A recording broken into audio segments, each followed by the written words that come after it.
Good morning. It is kind of early today, 7:30 UTC. I just want to go through Bitcoin stuff just because we're actually getting some fun inflection points.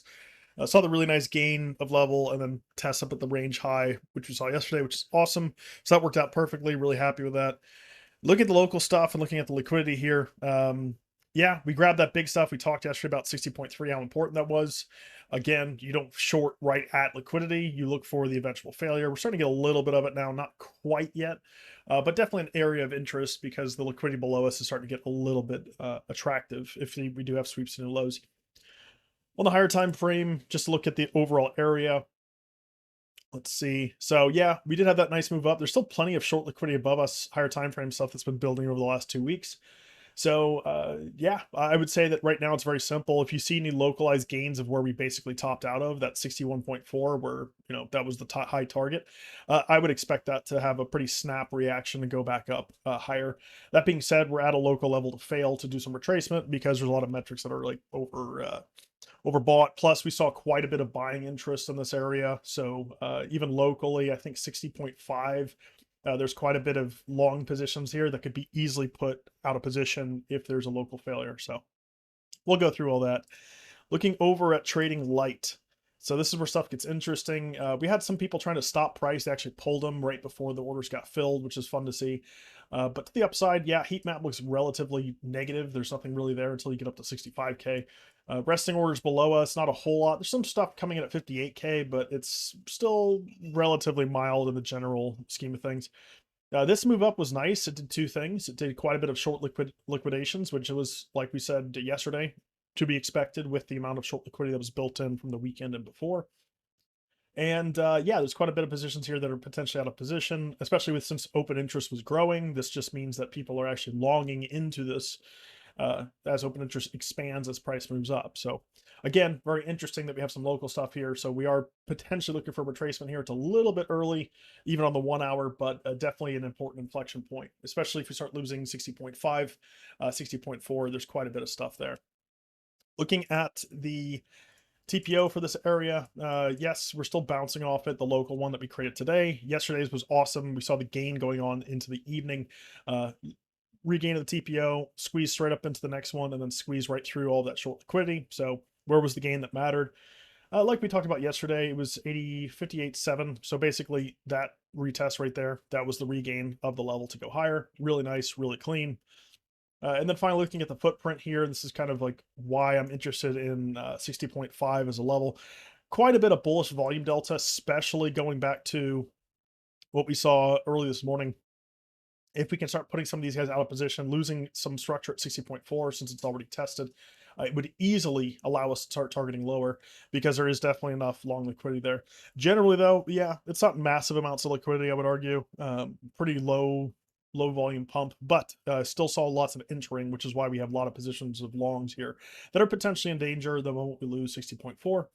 Until then, you can potentially look for a bullish back test of all the structure levels. The moment you start losing 60.4, 60.5, you start losing levels and you start, basically putting these guys out of position to go lower. So, what's the expectation right now? Yeah, I am looking for that kind of retracement here from the highs. We went right to 61, just shy of 61.4K. And yeah, we are still gaining to go higher. The moment we lose that local priority, and we have to target lower to retest a lot of the structure we broke out of. So keep that in mind.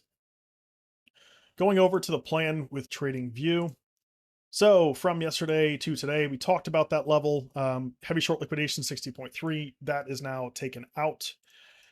The gain that mattered, the previous weekly open, we talked about that as well. 58, call it 58.7. Beautiful bullish back test, if you can see right here. Beautiful back test for continuation. Clean gain of level. Actually, one of the cleanest trades that we were able to take in the last couple of days, with the price action being what it is. And now, like we talked about, we're looking for that initial kind of rejection. If you get that initial rejection and then failure to gain, you are looking for lower. So I think that all plays out. That's done at this point. And now we're seeing this kind of potential play. For a more local level, I've got some other stuff to pop on. So that's kind of like the local breakdown of structure and level that I would expect. So if there's kind of like that local May failure, we should be seeing retest lower. What we don't want to start losing, obviously, is down here at So that's already gain and done. That's done. Cool. What we don't want to lose is that low, 58K. If we start losing that, we're changing quite a bit of higher time frame priority. And then we could potentially expect the squeeze to the downside.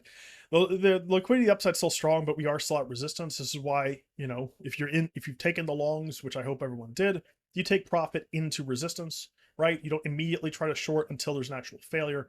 But that local May level, 60, you call it 60.7, that's an interesting one for failure. The liquidity that would put longs out of position is right around here, 60.4. 60.5. Basically, failing this block would very easily allow us to start targeting lower. So probably a little bit more down, something like that. That's a much more clear failure back towards the daily open, which is untested. Other than that, most of the higher time frame stuff is untested. If you look at like the 4 hour, for example, yeah. There's some localized back tests. It still looks pretty decent. We've got bullshit back test of the weekly, not the previous weekly open. There is some general support in this zone or general demand. So only on if there's localized failures where we can then try to attempt to short into that downside move. But again, wait for that failure. Until then, hope you guys took some profits on this. And yeah, we're getting towards the end of this range. I feel it. I think that we're at the point now where the local range low, 657K, and the range high at 61.4. We're getting close to a break. We've built quite a bit of short liquidity, as well as some of this larger liquidity below us. What we don't want to see here that starts to arc towards a downside move, definitely losing the weekly open, 58.3. And then obviously bearish or retesting underside structure likely means a breakdown to 55K. But for now, you're technically still in the range. Play the range as such. You're at resistance. No reason to try to long a breakout until there's an actual gain of level. That's about it. Take it easy. Catch you tomorrow.